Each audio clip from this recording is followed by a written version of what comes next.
Well, quietly over the last few days, and I've been helping this group out. The group is called the New Federal State of China.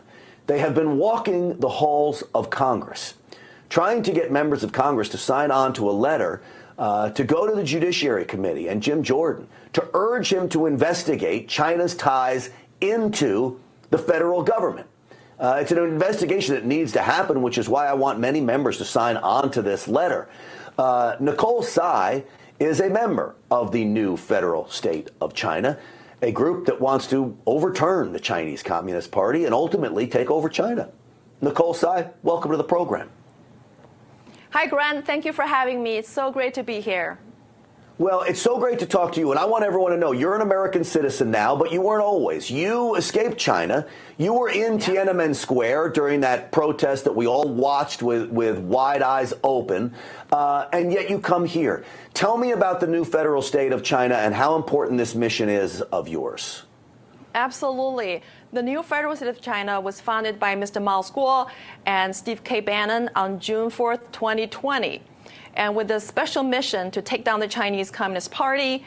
And why June 4th? Because June 4th is the day when we lost thousands of brothers and sisters to the tank, to the brutality of the Chinese Communist Party. So Mr. Mao Guo is considered the enemy number one by the CCP. And he started the Chinese whistleblower movement back in 2017. And since that day, he became the most hated and most attacked Chinese dissident on the U.S. soil. The CCP has bought out many American mainstream media to attack him, to slander him, and the social media has been deplatformed, and he still didn't have an account on Twitter. And even more, the CCP has hired America's most prominent law firms to go after him because these American law firms have been hired by CCP to bring more than 70 lawsuits against Mr. Mao Guo and the Chinese whistleblower movement members. So, Nicole, what it seems to me is they're afraid of what he has to say. Right? Yeah. They're afraid of what your group can expose. Now, you've been walking the halls of Congress, going to meet with every member of Congress you can. How are those meetings going? Are people inside? These are specifically Republicans. They're more apt to meet with you. I understand that, but I know you're nonpartisan. How has those meetings been going? Are the members of Congress understanding just how strong and serious of a problem this is? It's strong, it's solid, it's unstoppable. And I'm so encouraged by the outpouring support and enthusiasm expressed by our congressional leaders. And they know that CCP is the most dangerous existential threat to America. And they know that we need to save America first before we can talk about free China, because the CCP is here. The CCP has succeeded in weaponizing America's federal government agencies, including the Department of Justice, the FBI, the SEC, and they have launched an assault on the U.S. justice system.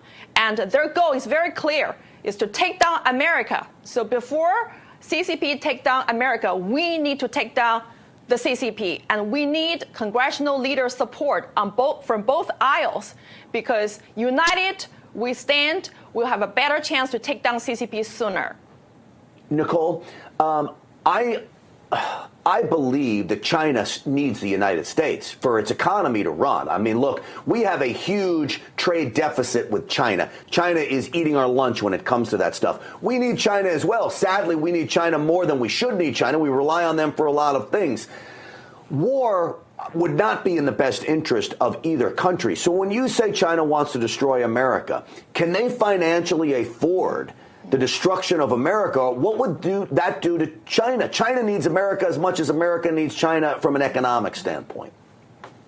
So let me first clarify the difference between China, Chinese people, and the CCP. So Chinese people and China is not represented by the Chinese Communist Party. The CCP has hijacked China and been enslaving the Chinese people for so many years, since 1949. So let's be clear, the CCP does not represent the Chinese people.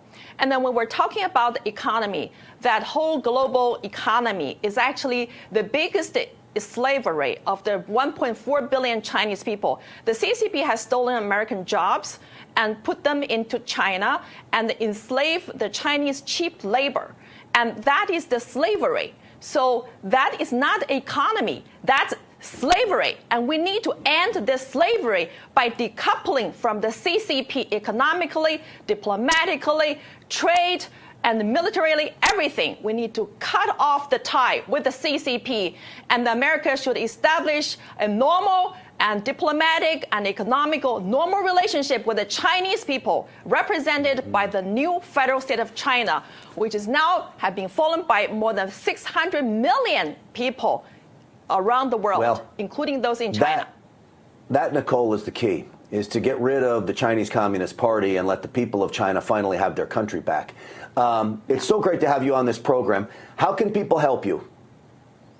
I would encourage everybody who's watching this show to call your congressman and ask them to sign on the Dear Colleague letter, which we have submitted to several congressional leaders. That letter is addressed to Jim Jordan, the chairman of the Select Subcommittee on the Weaponization of the Federal Government.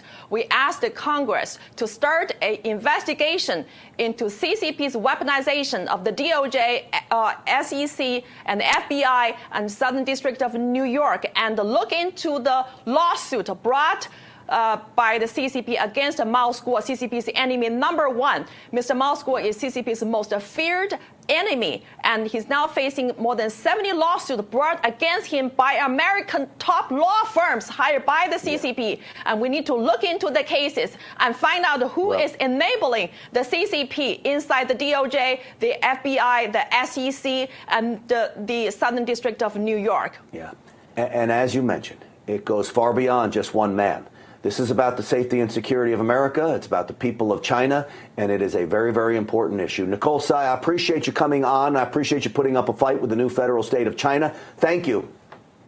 Thank you for having me, and thank you, America, for supporting our goal to take down the CCP, beginning in the United States of America, beginning inside the U.S. federal government agencies. Thank you.